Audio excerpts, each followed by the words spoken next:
Welcome back to the Course Creation Incubator.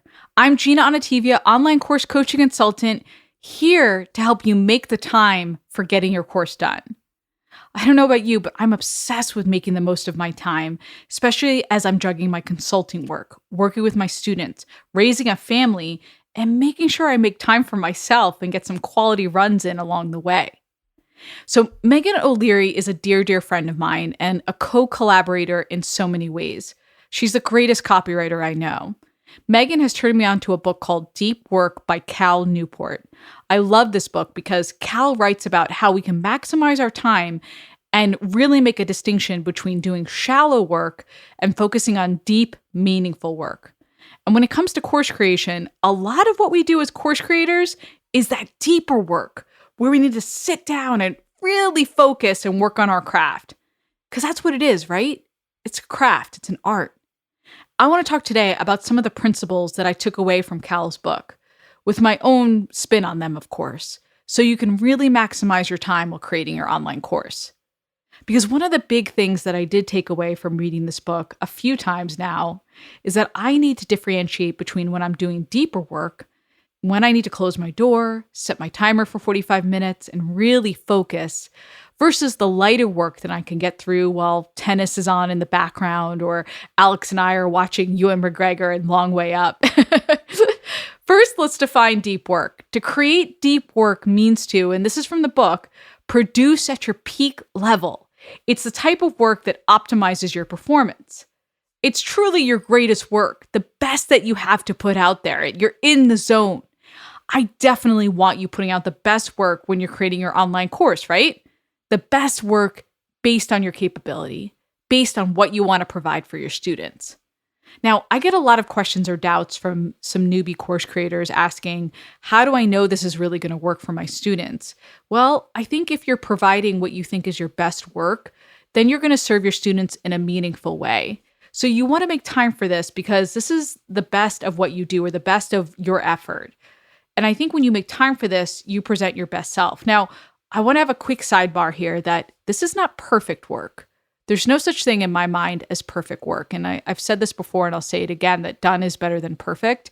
And I think the aspect of perfect work holds up a lot of course creators and gets us stuck. So when I'm talking about best work, I'm talking about being in the zone, feeling in the flow. We're going to talk about it in a bit. So it's not necessarily perfect. We are not going after perfect. We are going after done. Okay, just a sidebar on that. Now, you guys have heard me talk about Bo Eason before. He's a former NFL standout and an incredible speaker. And Bo talks a lot about mastering your creative expression and mastering the best expression of yourself, especially through your story. And I think when we make time to do that, then that masterful expression comes out and our unique take on course creation really comes alive. But we have to make time for it to happen. My husband's a great example of this. Alex doesn't sit down with his computer for 40 hours a week. He's an art director and a designer. He's been doing this for decades now. He'll sit down for maybe a few hours a day, but when he sits down, he doesn't mess around.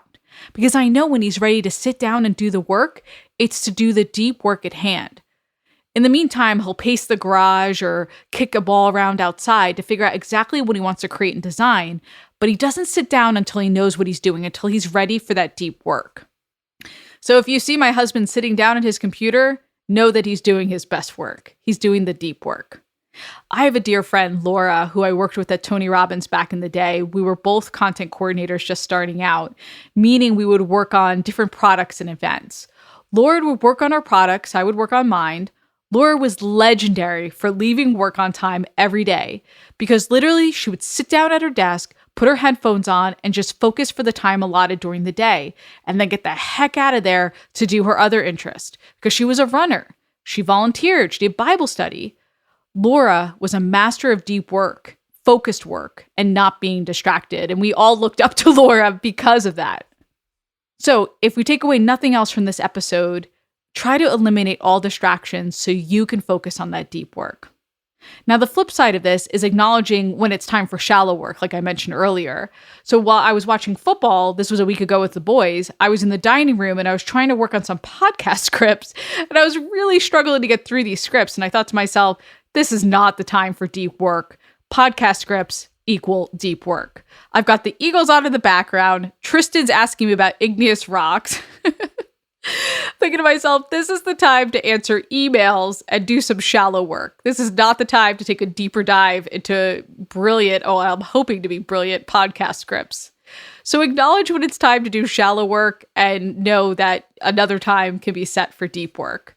Now, you need to set the environment for deep work as well. You need to set the parameters for this and schedule it as part of your calendar.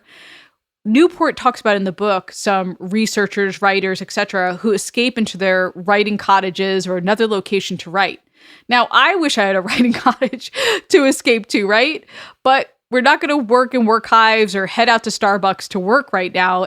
But as much as possible, pick a spot in your house, a designated spot. It doesn't have to be a formal office where you get your deep work done. Maybe it's a little nook. Maybe it's a special spot where your family knows, okay, you are deep in thought, you are scripting your course, this is deep work, and they need to give you that time.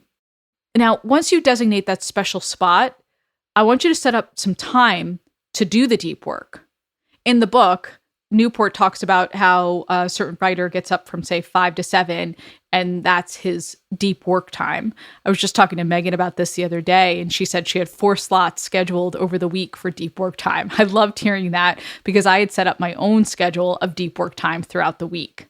I don't have a set time every single day or even every single week. What I do is I look at my schedule every Sunday and decide where can I get my deep work in at 45-minute sprints, 45-minute chunks of time. The day and time for my deep work changes day to day and week to week, but I always make sure that I set aside time for it. In fact, I set aside time for it today so I could script some podcasts and get them done. So I've mentioned podcasts a few times. I think also what's important is knowing where you need to put the deep work in. So I know when I'm scripting a podcast, that is time for deep work. Because every time I record a new podcast, I have to set aside time to 1, whiteboard or write down a rough outline, 2, record a rough script. I'm usually on the treadmill recording it. I get it transcribed. Then I do an edit, which I send to Dejani, my director of content, to clean up and really make sense of things and make sure that it flows. Now, that may sound like a drawn out process. That's how I work with the podcast. That's my process. And if I make the time to actually focus and do the deep work, 1, 2, and 3 go really fast. So set that time for you and do what works for you, then commit to it. Don't let distractions or fire drills pop up and take you away from that deep work. Even if you're only able to commit to, say, 30 minutes of deep work at a time, make that commitment. I grab these sprints of deep work all the time and get it done. Now, deep work may not look like a sprint for you. Maybe you hate that idea. Maybe it feels disjointing.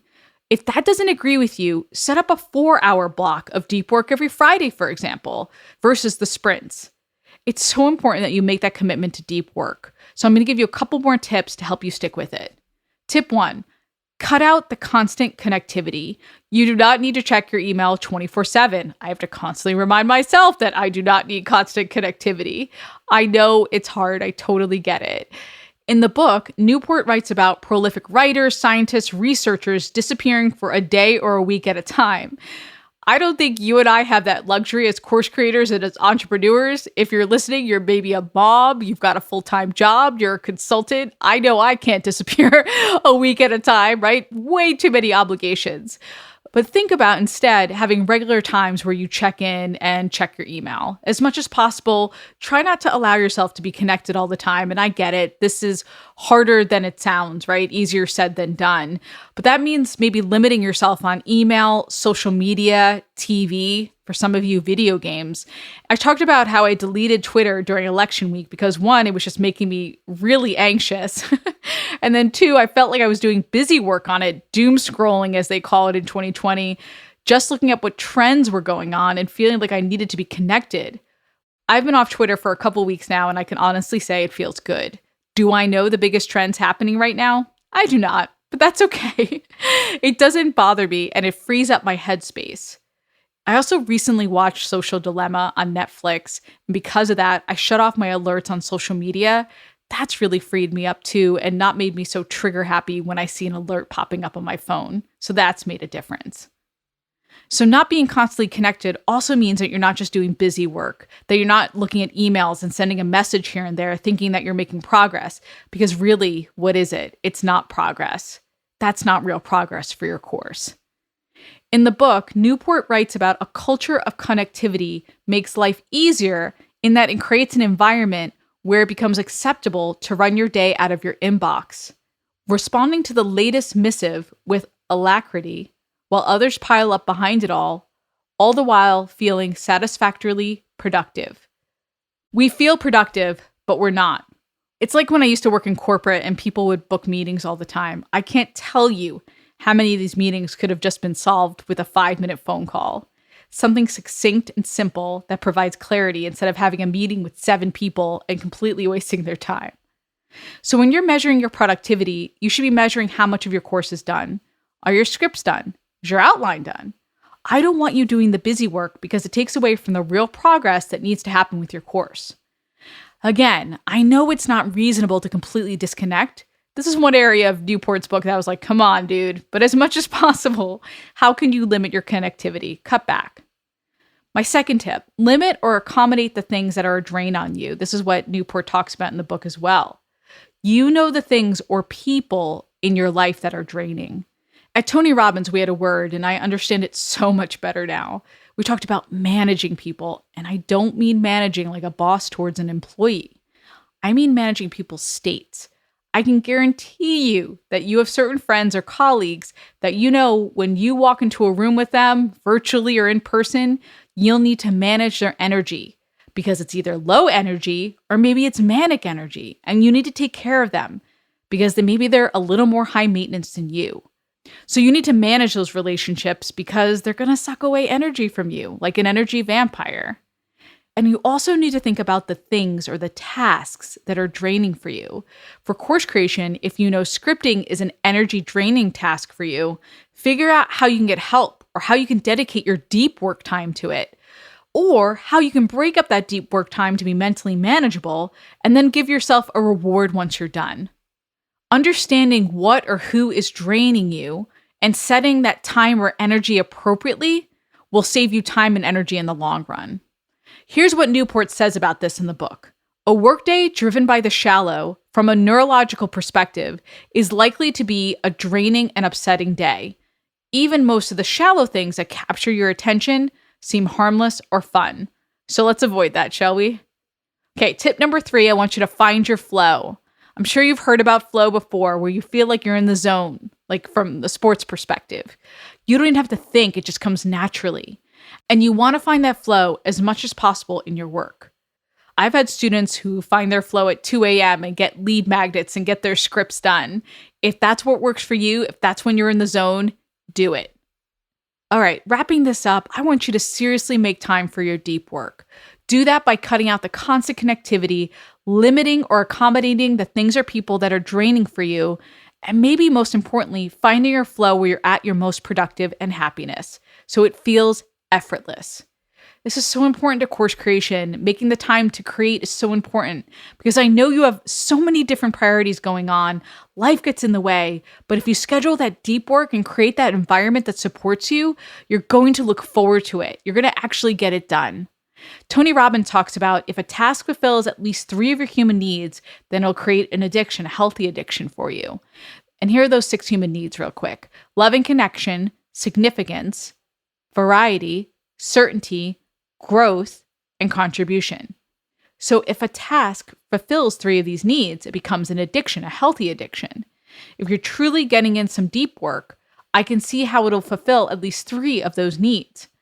Let deep work become that great addiction for you, so you want to do it again and again. By the way, I love talking about these 6 human needs. I love when Tony would review it in courses and at events. They drive so much of what we do, especially with our course creation. I hope you take these tips to heart and they free up your time to do what really matters for your online course, your deep work. Pick up Newport's book to learn more. I hope I did it some justice. There's so much good stuff in there. I'll link to it in the show notes or drop me a line with more questions. I'll see you next week. Please rate and review this episode and subscribe to the podcast. Don't forget to tune in next week so you don't miss one course creation tip. Until then, go create, be you and be brilliant, and get it done.